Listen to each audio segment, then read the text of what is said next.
Token Metrics is a cryptocurrency investment platform that helps users leverage machine learning to become better crypto investors. Our in-depth analysis helps eliminate the emotions of investing, find profitable investment opportunities, and filters out scams. Learn more at tokenmetrics.com.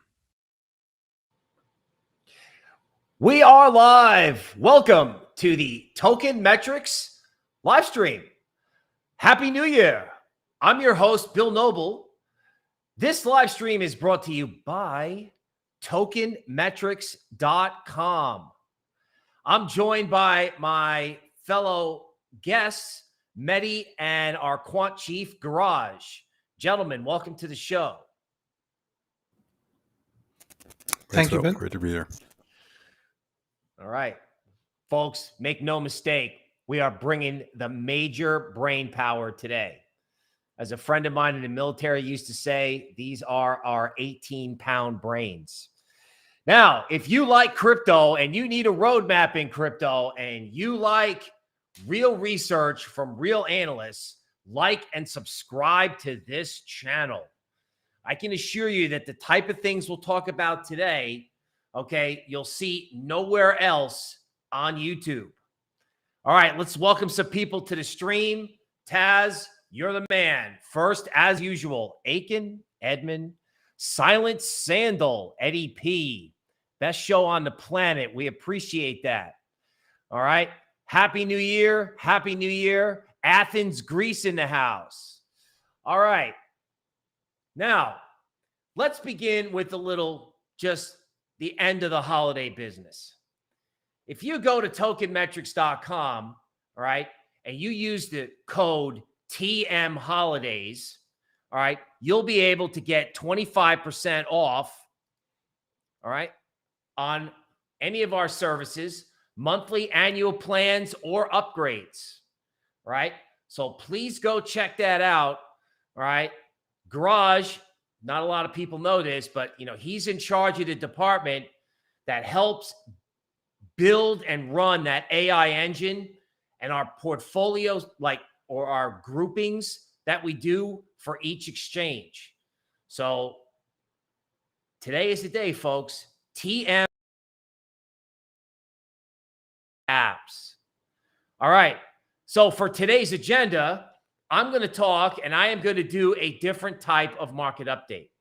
I'm going to do like a top 10 themes, talk about what I will call coins of interest, because it's not investment advice, and add a touch of silliness, right?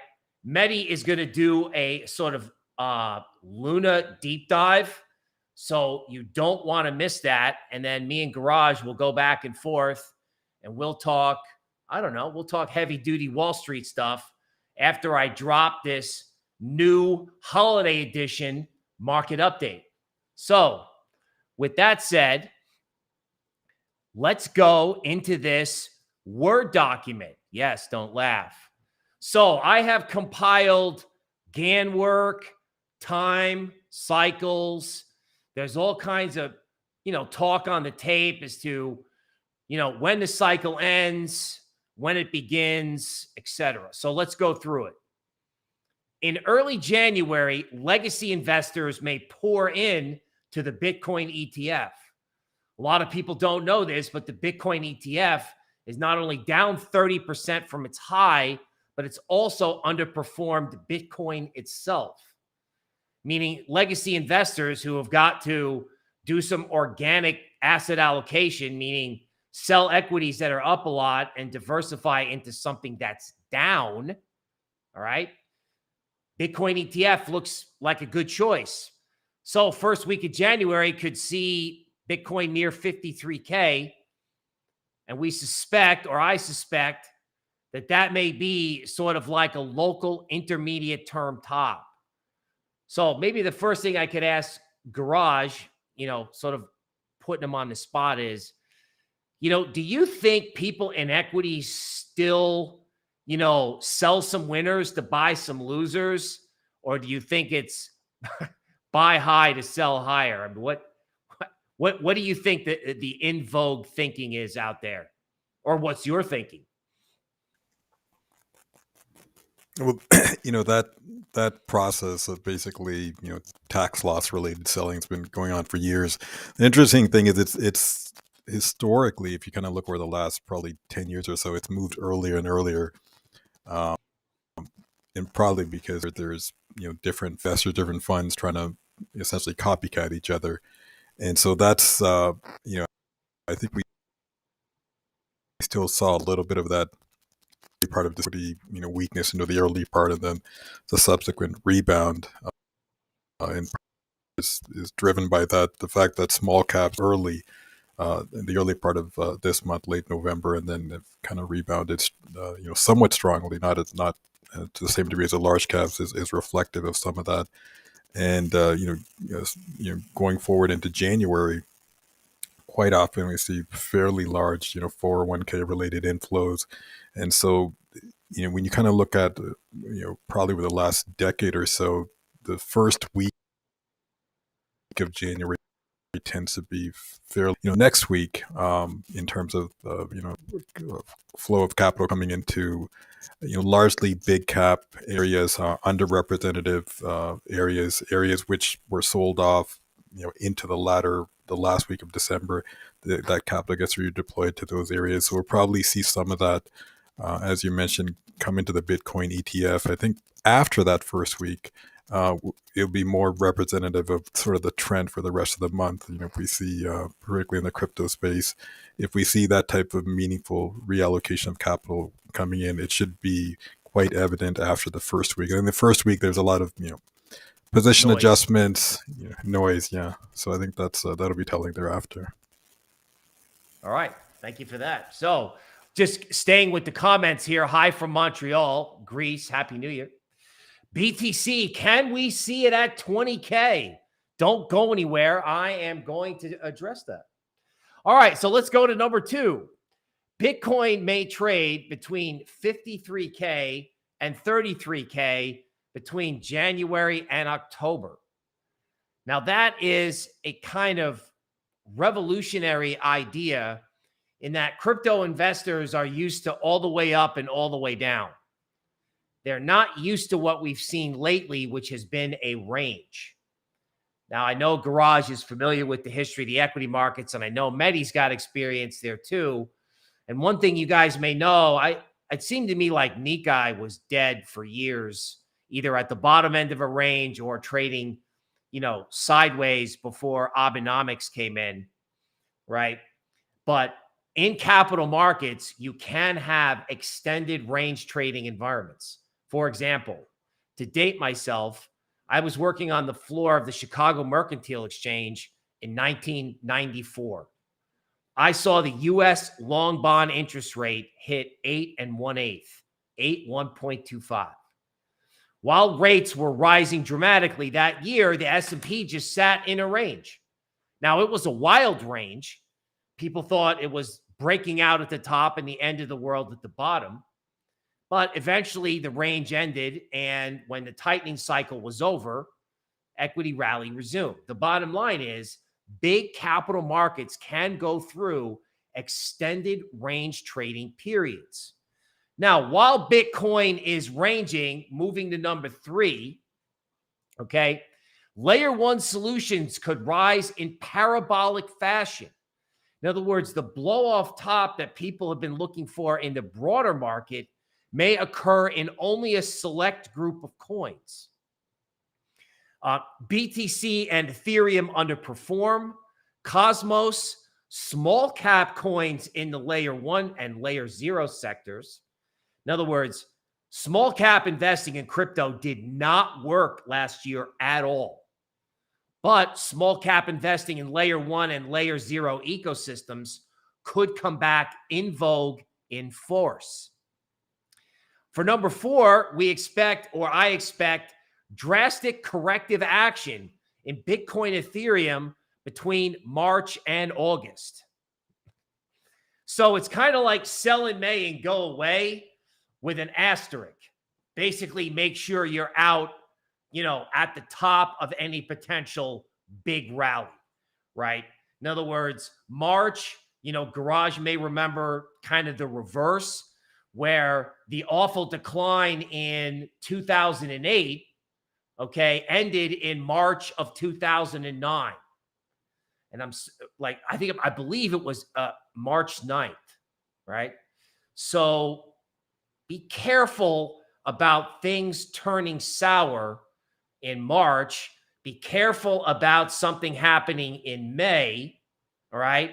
Now, for number 5, obviously a segue, you want to have maybe a good store of stable coins during the spring and summer. And that may pay off, okay, to have capital ready, okay? You also want to be leery of ETH entering a bear phase because of rate hikes or a stronger dollar, right? Rising rates was toxic for crypto in 2018.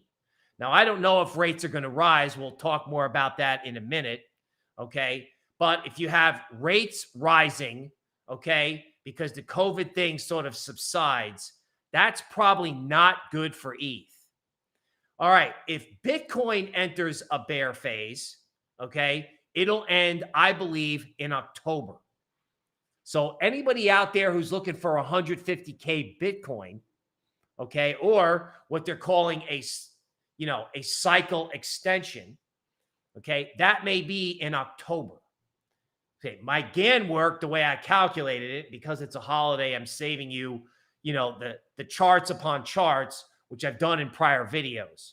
But I think if you're a Bitcoin fan and you're looking for the next big rally, trade the range in the short term, right? But the next takeoff may be in Q4. So in crypto, you got to make your money in the Q1 and Q4 and be careful in the middle. All right, now, just for technical levels, 1,700 is long-term support in Ethereum. That's the 21-month moving average. 33,000 is long-term support in Bitcoin. That's also the 21-month moving average.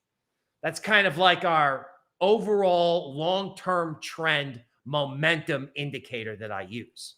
Now, Villa is asking, what are those predictions based on? I used GAN analysis. So I broke up essentially the history of both Bitcoin and Ethereum into 44-month pieces, right?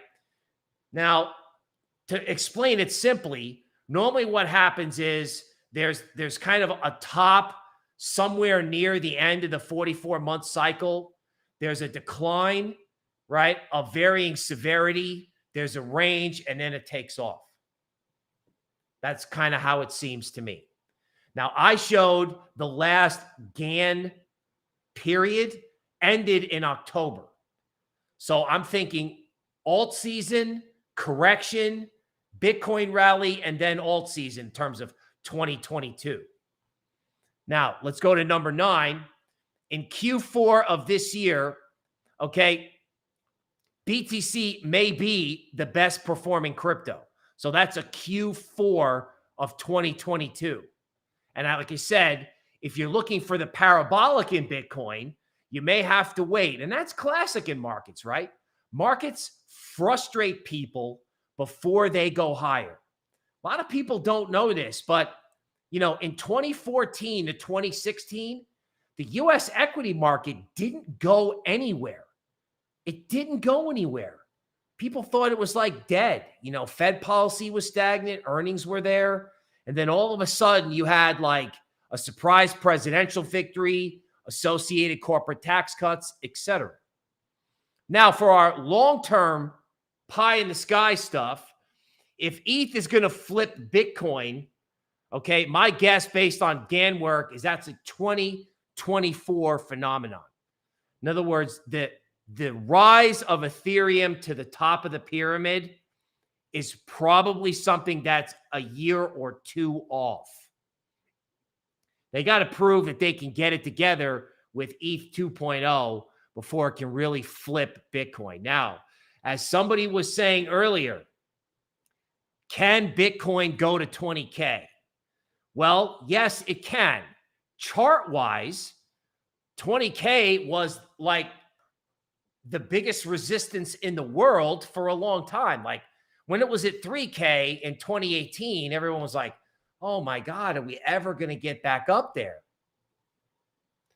That level was never really retested. So do I think 20K Bitcoin is possible? Yes. Do I think it's likely? No. Right? Because I just think there's too many organic buyers. Michael Saylor, who knows, African nations may get involved, okay, in Bitcoin. So I just think the realistic thing is that Bitcoin acts like anything else in the foreign exchange market, where it's kind of stable in a range. It can move quickly, right? But it's not the trending monster that it's been until later on in 2022. All right, so let's talk coins of interest. All right, we've discussed Cosmos and Near. Atom is like, something that connects blockchains together. Near has the functionality of like Ethereum, with maybe a little bit of Polkadot in it. So there may be material upside there.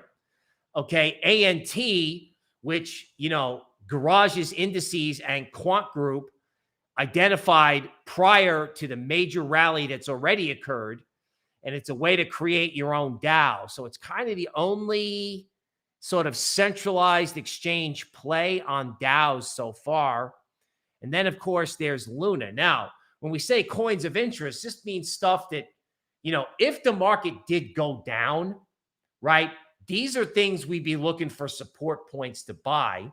And if we think there's going to be a good Q1, these could be the leaders. All right. And now for your pie in the sky.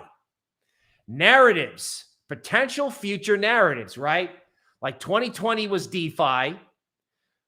2021 was NFTs. Yes, Royal Brush hoping Rune can make a comeback, right? Big fans in Israel. We appreciate that. So here comes some potential narratives.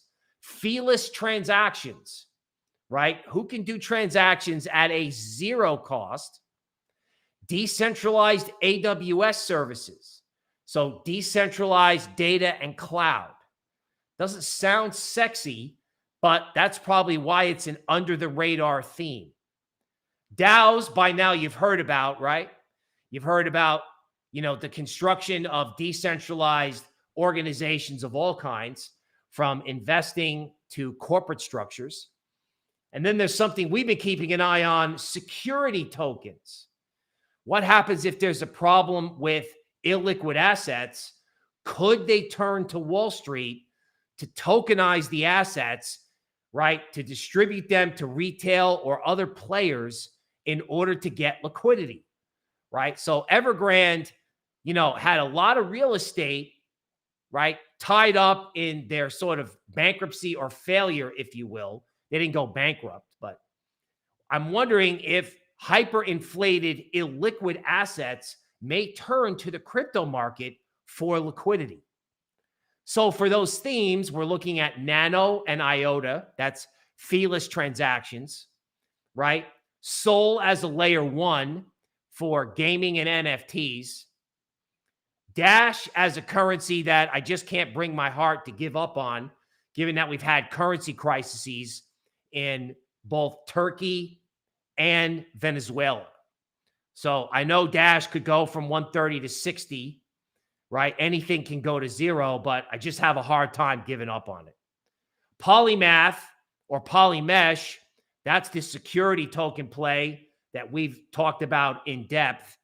Basically, we think some Wall Street investment bank is eventually going to come in and say, we are going to make markets and provide liquidity, okay, for security tokens.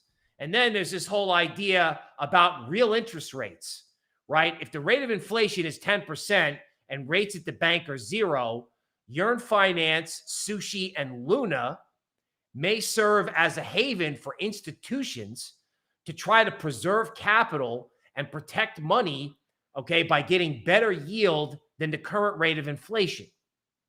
And there's a dark horse in SNT, which is an altcoin that I was looking at the start of this year, sort of like decentralized communication. like secure messages, right? Tired of having everybody listening in.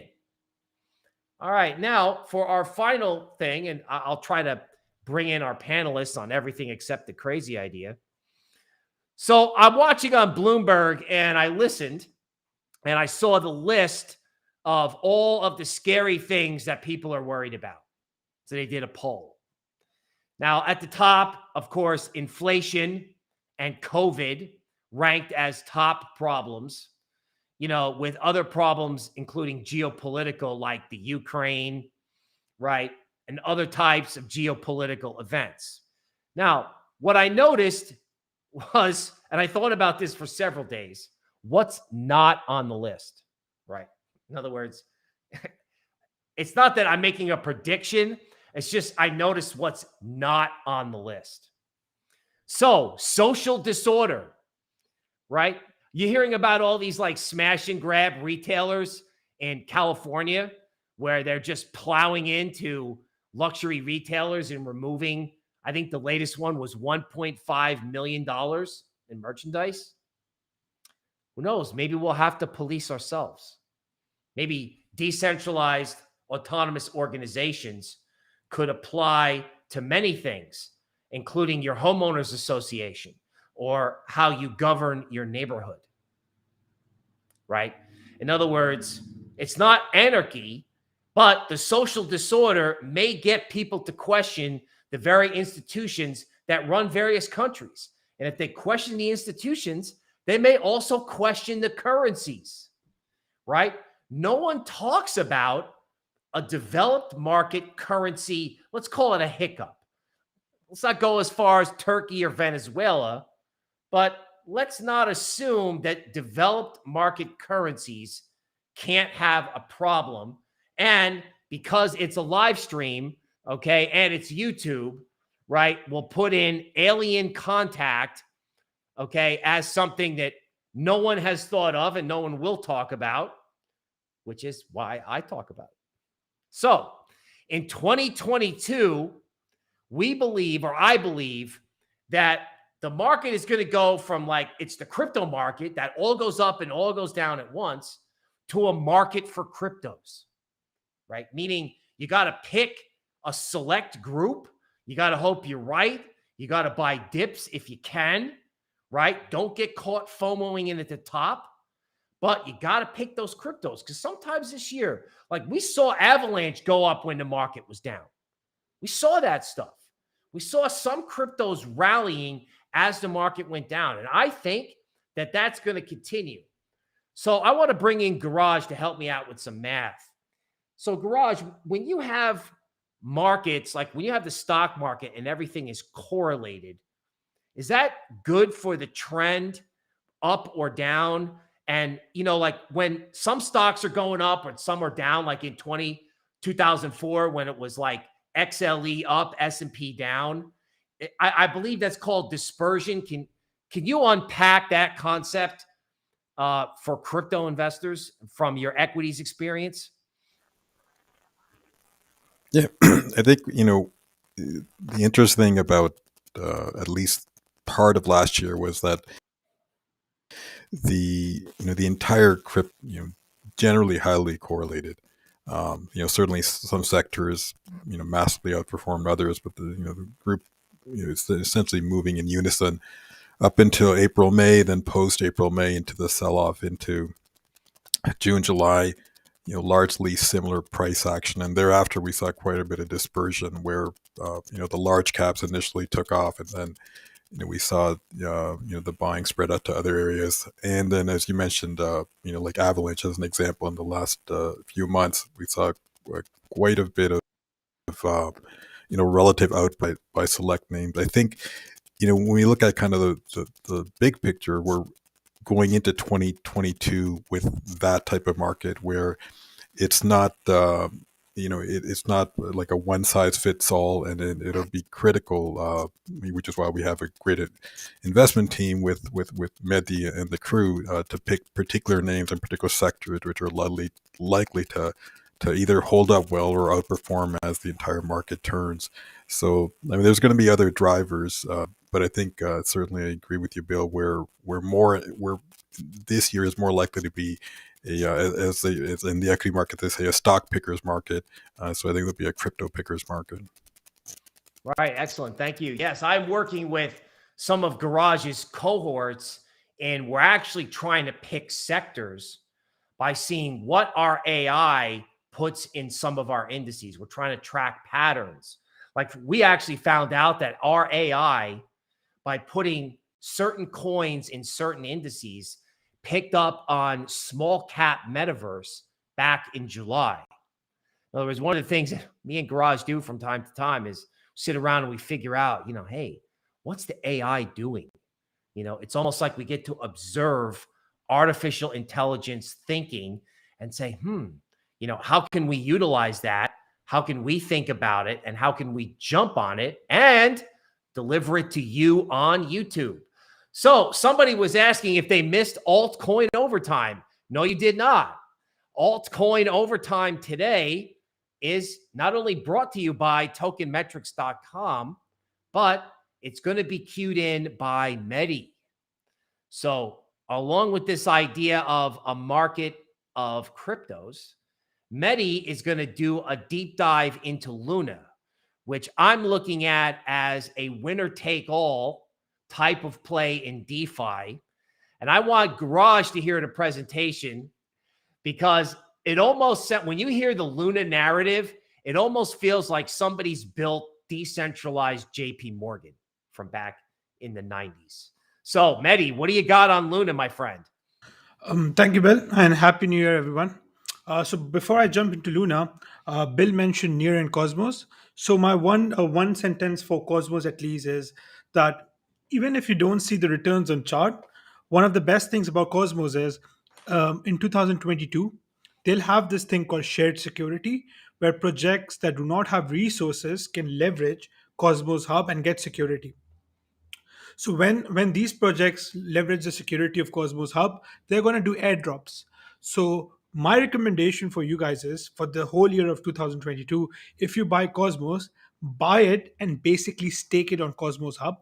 Um, Once you stake it, you'll be able to earn some of the airdrops, and the returns on the chart might not show you that, but those airdrops, in my opinion, will be very hefty. And they have already started to do that, and going forward, I think it's just going to increase. Uh, if you listen to a live stream yesterday, I gave you the thesis of Near. So those were the two layer ones. In case of Cosmos, layer zero, and in case of Near, layer one, we already kind of gave you our thesis and our viewpoint. So somebody over here asked me about Mover. Yeah, I really like Mover, Moon River. I think it's very undervalued, and it's one of those interesting play where you can basically bet on both Ethereum and Polkadot simultaneously. I really like it. I also did some DGen activity, not financial advice. I staked some Rome just to play around with the ecosystem, and I really enjoyed it. I also loved the experience of the beam swap over there. So I do think Moon River is very undervalued. But let's not take away the thunder from the star of the show. The star of the show today is Terra Luna. And I'm going to share my screen and give you a presentation. And before I jump into the presentation, I'll just give you my thoughts. Let me know when you guys can see the screen. Perfect. Hopefully you guys can see the screen. Uh, So I think Terra Luna in 2022 will give you an opportunity to buy a massive dip. Now I say that because I believe regulators next year are going to have some regulation passed on stable coins, and there's going to be a FUD in the market. And because of that, and because of the fact that there is some consolidation going on, you might be able to buy Terra Luna at $50-$60.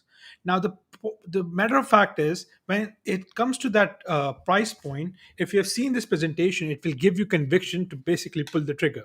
Not financial advice, but I'm going to show you why it could be a lucrative opportunity if it dips, and if it dips massively, why not be scared of the regulation and basically jump into it.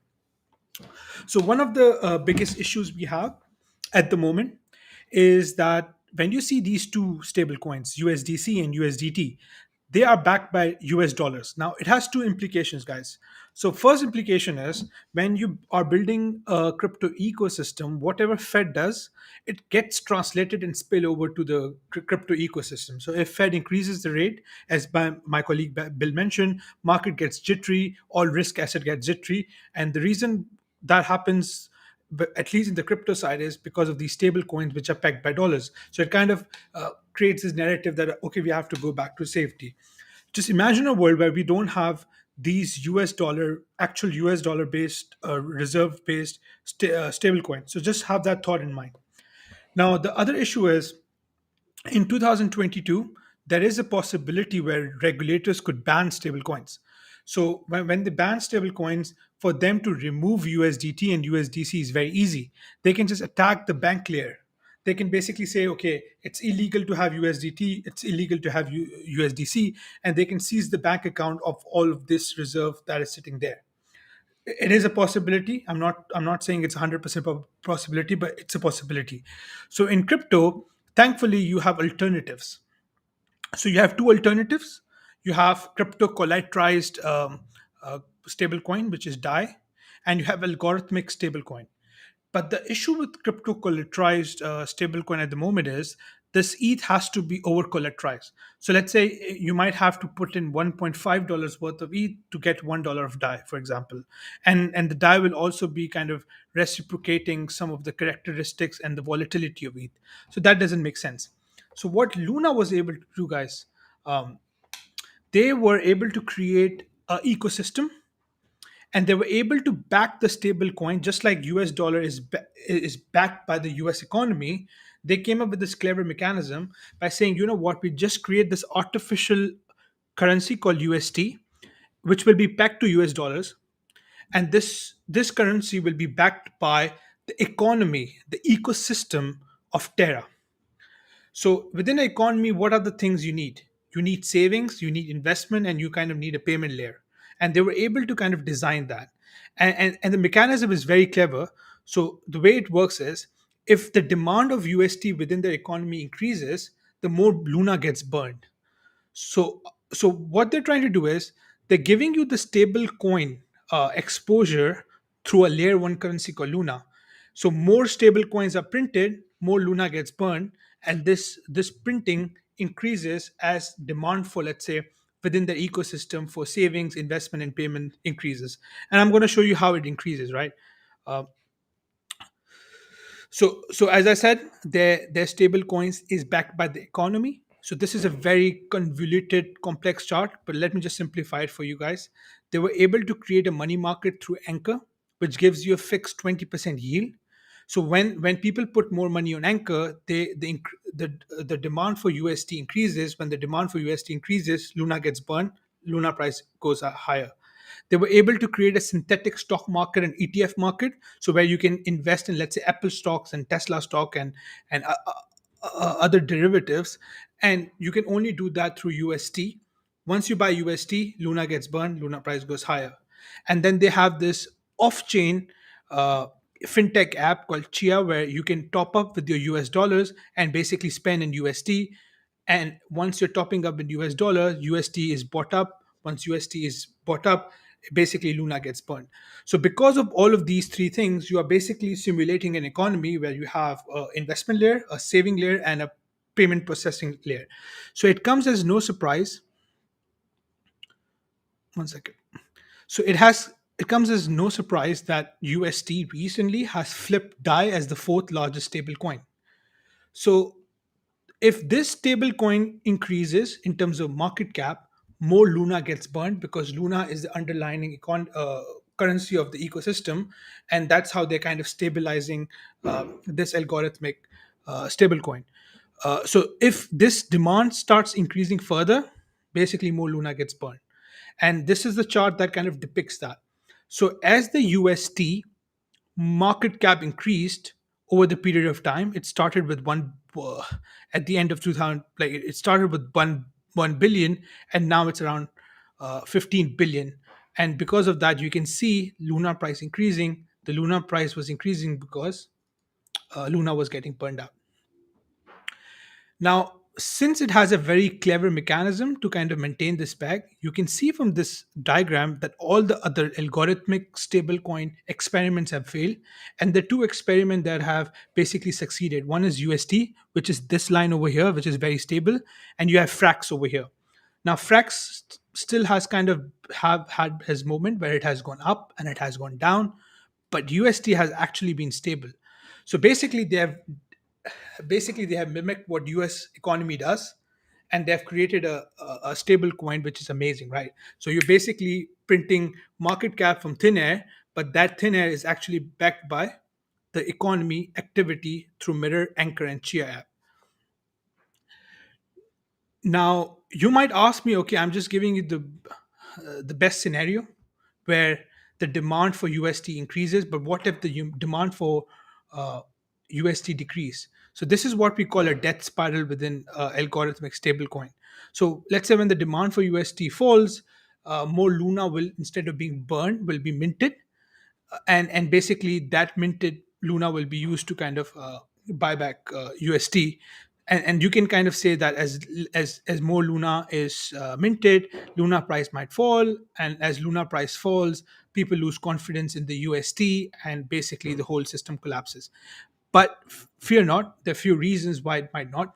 Firstly, I mentioned you three things. One was the payment layer, the other was the investment layer, and the final thing was saving layers. Now, on top of that, there's a flourishing ecosystem that is being built. So all of these apps and dApps will basically use UST. So as the UST demand from all of these dApps increases, basically more Luna gets burned, and basically you benefit. Now, funny part is people ask me which layer one is going to win. I don't know the answer for that, right? But there is two possibility. There might be two version of the world. One version of the world is that just like operating system, we might have two layer ones winning. So let's say Windows and Mac OS, or in mobile phone, Android or Apple iOS. But there's another possibility where we could live in a multi-chain world. Now, I think Terra is one of those bets that even if it's not one of the best layer ones, and if it's not the layer one that wins, it can still outperform. The reason is because of the stable coin. So the stable coin does not necessarily have to depend on Terra ecosystem. It has now basically have started to become a stable coin currency of Cosmos ecosystem, and Cosmos ecosystem didn't have a stable coin. So they are basically tapping into the Cosmos ecosystem and becoming the stable coin there. And apart from that, they are also trying to become a decentralized currency of other layer ones. So through different bridges and through different resources, they're building infrastructure in other layer ones. So for example, in case of Abracadabra, you already have a pool there. You also have LP incentives in Solana through Saber and Mercurial. And and then you also have Olympus DAO, where there was a governance proposal to basically add UST to their treasury. So, guys, this is one of those plays. So, if you think layer one is the future, if you think multi-chain is the future, or if you think just two ecosystem wins out, this could be the play. Now, there is a caveat, and I think the caveat is the valuation. I think valuation is a bit high.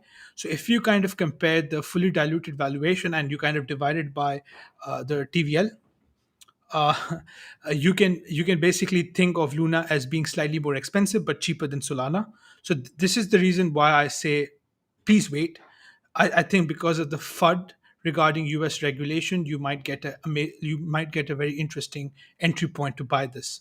You're also paying very high dollars for network effect. So in terms of the valuation, and you kind of divide the valuation by Twitter follower account, you're paying high dollars. You're paying $320,000 per follower on Twitter. So that is kind of a proxy that Luna is slightly expensive. Hence, I'm telling you guys to wait, and I think your opportunity will come.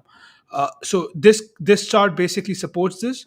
So I want you guys to basically buy the dip, and there could be three psychological opportunities for you guys to accumulate. One could be 75. If that price point comes, then there are two other supports at 65 and 45. So if those price point comes, I would urge you guys, based on the fundamentals, to kind of jump in and pull the trigger. Again, not financial advice. So hopefully you guys enjoyed this presentation. I also have one small favor from you guys. From you guys, uh, basically, I've initiated a 100x show where I get the founder on our podcast and ask them probing questions regarding how protocol works and what's the future of the protocol like. So I would like you guys to basically go on our Twitter, tag myself, tag Token Metrics, and tag Terra and Do Kwon to basically tweet out that we would like to have them on 100x show. Once you do that, we can ask all the questions you have regarding Terra Luna as well. Uh, Thank you guys, and have a good 2022. All right, Mehdi, thank you. Folks, Mehdi is the man. And if you agree, then please hit the like button. Whether you're watching this live, that means you, or if you're watching it later. So, speaking of the like button, one of my most likable friends in the market is my colleague Gurraj. So, let's talk about the Fed, right? Everyone talks about it in legacy. No one talks about it in crypto. So, on one hand, you have Ray Dalio, who says the Fed's hands are tied.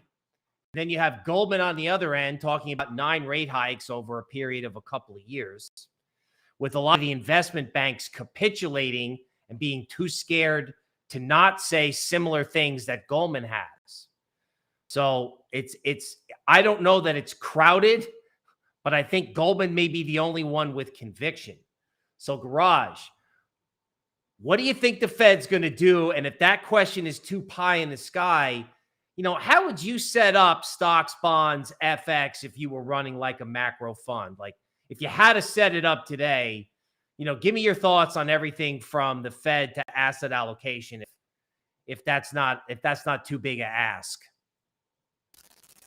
Sure. I mean, I think the one of the interesting things to note is when you look at all of the central banks over the past year, the Fed's been the sort of late, but the most aggressive in terms of telegraphing a shift in monetary policy, and they've most of Europe. If you kind of look at the European bond market, the central banks there have taken on enormous amounts of European debt, European sovereign debt. Why does that matter? Well, it essentially means that it is almost impossible for the European Central Bank to allow rates to rise because it'll essentially crush the balance sheets of their domestic central banks, whether it's Spain, Italy, Ireland, etc. And if it crushes their balance sheets, then very negative for the euro. So they're trapped. The Fed is in a different position. The Fed recognizes the U.S. dollar is still the world's reserve currency, despite enormous printing. The dollar hasn't collapsed, and in part, it's there's a saying, and Bill will probably remember this, in the equity market, size begets size. And the Fed printed more dollars, there was demand for those dollars. And we've seen that the strength of the dollar, even an enormous amount of balance sheet. And having said that, the Fed started telegraphing that they're probably late. They're going to change. They're going to be aggressive in shifting monetary policy, which they are starting to do so. So there'll probably be more, I believe, than the market anticipates. What does that mean for equities? Equities are vulnerable, and if you look at a similar transition, and there's really not too many. There's as far as I could tell when we did the analysis on this, there are about 3. The most noteworthy one is really 87, where there was a transition in thinking. The Fed shifted. The dollar at the time was actually weak and falling, and a combination of a weak dollar, a shift in monetary policy led to an equity market crash. So I think in this 2022, there's a vulnerability both from a shift in monetary policy as well as the way the market is positioned for at a sharp sell-off, if not a crash. And if that were to occur, it's probably going to bring down all asset classes, including crypto. You get a flight into bonds. But I think that point in time, because of what's happening in Europe, we'll see a flood of capital leave Europe, come into dollar-related assets. including crypto. Why crypto? Because the thing with crypto, if you kind of look at correlation analysis, is it does exceptionally well when there's a loss of confidence. Loss of confidence in what? In the monetary systems. Those are exceedingly rare in history, but when they occur, there's a flood of capital into those assets which can benefit. Dollar-related assets will be one. The way I see it setting up is a sharp equity sell-off, movement into bonds, and a rotation out of Europe into dollar assets, including crypto. And that's where I think some of the coins that Bill mentioned earlier and Mehdi's talked about, we should see it's like a wide-ranging activity, and as this wide-ranging activity, you start to see reallocation of capital. We should see a strong and a sustained movement. So, the short answer is good to have cash on hand, ready to deploy. I think this plays out sooner rather than later. From sort of our quant analysis, it's thinking we probably get a transition in equities, if not within the next 2 weeks, certainly by sometime in February, and then that again. So that's kind of a 2 cents take on it. All right, sir. Yes, we appreciate that, and that is in line with our thinking. Okay, on crypto, but the message there is, if you're in Europe, okay, things like Luna on a dip that give you exposure to dollar-based stable coins. It's like, if U.S. regulators give you an opportunity to get exposed to like a stable coin ecosystem that Luna has, that could also be a part of the Cosmos universe. That's how we fit the micro together with the macro and give you an investable theme. Now, somebody just commented that, crypto newbie wants to know boss style advice like Ian. How can I invest $10,000 to get 1,100x? Okay. Now, folks, I appreciate that. Because this time next year, I want me, Gurraj, and Mehdi, and Ian, and everybody else to be talking to 1 million people. So the answer to that is use your token metrics coupon, TM Holidays, all caps, for 25% off. Because the next 100x is going to be found by Gurraj's group that creates the AI and the portfolios. At some point this year, small cap investing will come back, right? Think about all the things we talked about, all the things Gurraj talked about, the Fed, equity selling off, right? Movement of capital out of Europe into the United States. That's a lot of stuff going on. And there may be cryptos that pop up, new cryptos, okay, that will allow you to take advantage of some of these themes. So the next 100x may come out in 2022. It may not be here yet. So, yeah, I know it sounds like a shill, but it isn't. Because that's how I'm running the market update for 2022, right? I am on our site until, I'm blurry-eyed looking for the themes that the AI is picking up on. So we want to give you today, for sort of like our year end, something you can go back and watch, right, for the big picture. And then you can apply that to the small picture, right? Because it is out there, right? We don't know what it is right this second, but that doesn't mean Mr. Market won't find a solution. Whatever problems come up in 2022, the crypto market is the market that's most easily adaptable to find both a monetary solution, a technology solution, or both, right? Remember, Ethereum is both money and a tech stock, right? If that theme just spreads all out through crypto, you want to be there to be able to take advantage, all right? So our usual reminders: no chasing, no chasing. Buy good projects on support. Okay, you're going to have to keep a list. Like I made my Word doc. I keep that on your desk. see which themes are working. Believe it or not, you watch me talk about themes, you watch Gurraj talk about themes, and Mehdi as well. But at this channel, I want to empower you. You can think of your own themes. I've seen it going through the comments here. Some people want layer zeros, some people talking metaverse. For example, do I have to separate my metaverse from my layer ones? Okay, good question. I think the best way to play metaverse, okay, until we get clarity on whether or not things are going to get messy in March, is to play layer ones, play metaverse via things like Sandbox and Decentraland, or the layer ones that the metaverses could launch on, right? Also, Multicoin talking about render. So you guys, by asking the questions, you've planted the seeds for an answer. So we want you to hit the like button. We want you to subscribe. We want you to join tokenmetrics.com, right? If you listen to Gurraj, you're like, wow, I'd have to buy an autobiography from some hedge fund guy for $32 at a bookstore to hear what I just heard on YouTube. And believe it or not, Gurraj, the way he and his team, let me say that again, his team approaches the market is what you get when you subscribe to Token Metrics, along with research from guys like Mehdi. So where are you going to get that in the marketplace? All right, folks, let's see what we got here in terms of the comments.